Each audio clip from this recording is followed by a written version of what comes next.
We're going to discuss now the subject of the deposition objectives and how the determination of your objectives will impact the way in which you're going to ask questions.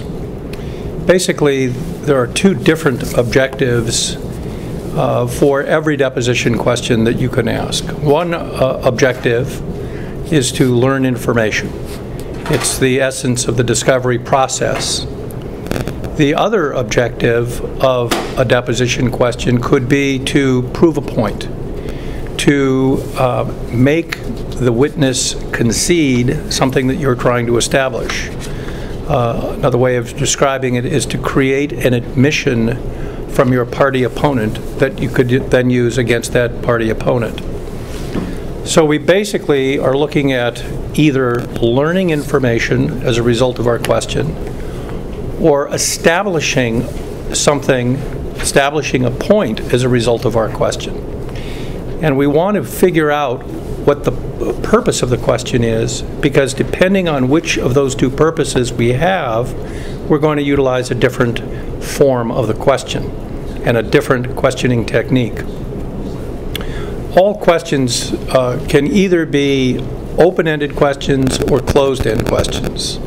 An open-ended question does not suggest to the witness the answer that you're interested in hearing.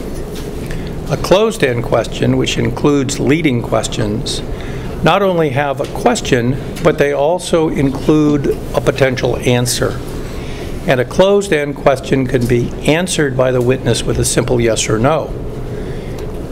The open-ended questions are incapable of being answered by a yes or no because that they require that the witness supply information. Now, why is it important to differentiate between open-ended and closed-end questions? The reason is that when you're seeking information, it is almost always better to use an open-ended question, because an open-ended question is more likely to obtain a greater amount of information, as opposed to a leading question or a closed-end question, which suggests a particular answer and only that answer, and a yes or no to that particular answer. Where you're seeking information, you will almost always get more information from the witness if you ask in an open-ended way. On the other hand, when you're trying to establish a particular point, it is almost always better to ask the question in a closed-end manner, which includes the exact point that you're attempting to establish within the question itself. In other words, if you want the witness to admit X, you include X within the question and ask for the witness to concede that that is the truth. You gain a much greater control over the witness when you choose the language of the witness's answer. There is a much greater likelihood that the witness will give precisely the answer that you're interested in receiving if you have suggested that answer within the question itself. It may be just luck that will cause you to get the perfect answer when you ask the question in an open-ended way.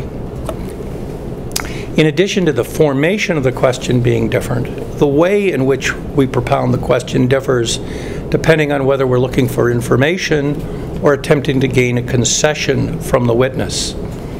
When we're looking for information, we ask the question in an open-ended way, and we slow the pace. We give the witness an opportunity to think about the answer and try to come to as much information as the witness is capable of recalling. We may give the witness information to assist in refreshing recollection for the purpose of improving the witness's knowledge. We will pause before we go to the next question, and we'll look at the witness as if we're interested and believe that there is more information the witness might have. We'll hold our notepad up and our pen at the ready as if there's going to be more information, and by our pause and slowing the pace, the witness will continue to think and often fill the silence with a greater amount of information. So we ask, when we're seeking information, in a slow and inquisitive way, encouraging the witness to think and give us his possible. On the other hand, when we're seeking to prove a point, we don't need the witness to give any particular thought. All we need the witness to do is to answer with the word yes. So we quicken the pace. We don't need the witness to contemplate. We only need the witness to say yes.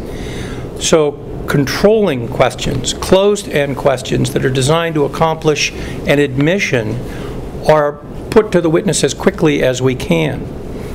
And our tone changes from an inquisitive tone to an authoritative tone, where we are suggesting by our questioning tone that we know the answer, and we're simply trying to help the witness get through the process as quickly as possible. And documents aren't given to the witness to refresh recollection, but rather to confirm the point that we're attempting to prove. So that if the witness is having any difficulty in coming to the answer that we know we need that witness to give, we show the witness the document which makes the witness know that that's the only answer that is appropriate. So I suggest that with every question you're about to ask, think about why you're asking it. Are you trying to learn information, or are you trying to prove a point? And if you're trying to learn information, ask the question in a way that is designed to encourage the witness to think and communicate as much as possible about what the witness knows.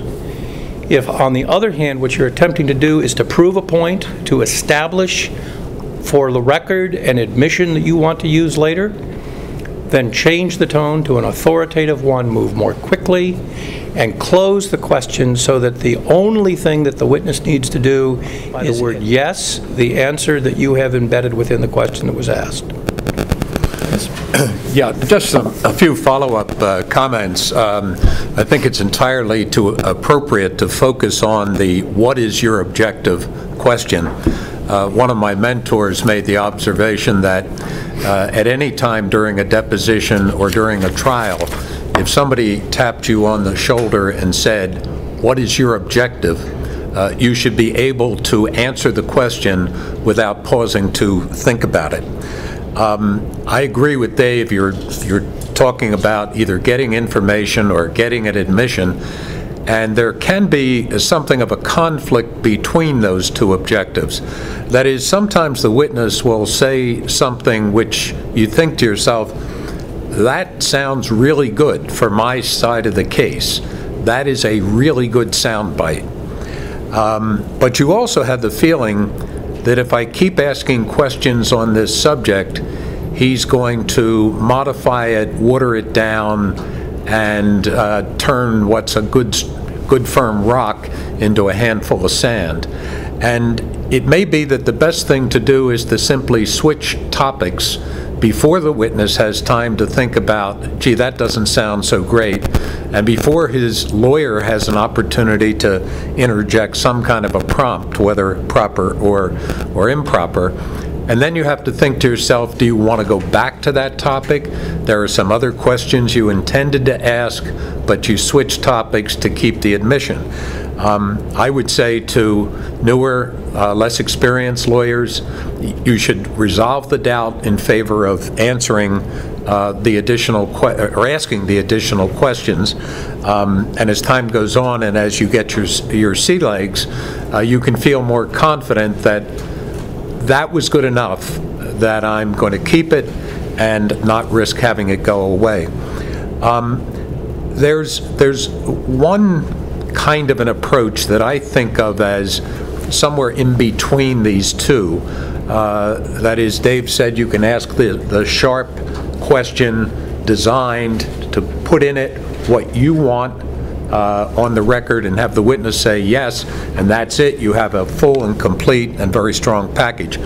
Another way is to structure things so that the witness gives you that, but he gives it more in his own words. So, for example, you may be questioning somebody about the results that came back as a result of some drilling that was done at a site, or you may be asking a doctor about results that came back as a result of some test. And let's suppose that those tests suggest that things may be going wrong with the patient. Rather than putting that in a question to him and asking the doctor to confirm that, a possibility is to say to him about the results, were they good news? And you know darn well that he cannot answer that question with a yes, and so he says no. And then you can think about and sometimes say, was it bad news? It may be better to skip that question because maybe what you get is some explanatory gloss. But just take that first answer. Was that good news? Answer no. And then make the next question, why not? And you may find that what the doctor is doing is saying, well, it was bad news because it could indicate A, it could indicate B, it could indicate C, it could be this and that and the other thing. And then you have this answer where it's not the lawyer put it together, the witness had to admit it, and that was it. But there's no way in the world to wriggle out of that answer. I want to emphasize this point of going back and forth between both open-ended questions and closed questions, as Dennis just demonstrated. So, for example, what a lot of really good lawyers will do is ask an open-ended question to let the witness speak freely, and we'll get a very long answer, which may have embedded within it little pieces of information which is helpful, along with a lot which is not relevant or not helpful, or both. What should then be done is to follow up after the open-ended question and the long answer with the short closed-end questions from the prior answer, those points which are of importance, and ask them in a closed-end fashion. So, for example, the witness would be asked to describe the events of a meeting, and a long, perhaps multi-minute answer follows. Within that answer, the witness has described the fact that someone raised their voice. A follow-up question could just be, did anyone raise their voice at the meeting other than Mr. Jones? And the witness would then say no.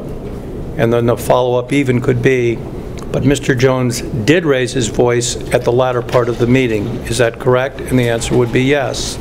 So a lengthy open-ended answer, or answer to an open-ended question, could be followed up with a closed-end question or series of closed-end questions which confirm the important, helpful information and allow then that later question to be used for the purpose of the admission that was sought. There is one really good exception to the general rule that we use closed-end questions to prove a point and open-ended questions to learn information. And that is, if the point that we're trying to prove is the ignorance of the witness, we will typically do that with open-ended questions. So, for example, if we're deposing an expert and we want to show that the expert doesn't have an adequate understanding of the facts relating to the case on which the expert has been retained, we'll typically ask the witness questions about the underlying matter and ask them in an open-ended way that do not suggest the information that would be in the answer, and give the expert no clue as to what the correct answer is. Then, if the witness is ignorant about the answer, doesn't have an ability to describe the detailed facts underlying the case, the witness's ignorance is exposed through the open-ended question. So typically, we use open-ended questions to learn, but we can use the open-ended question to prove the point that the witness simply does not understand what an expert in that position ought to have understood.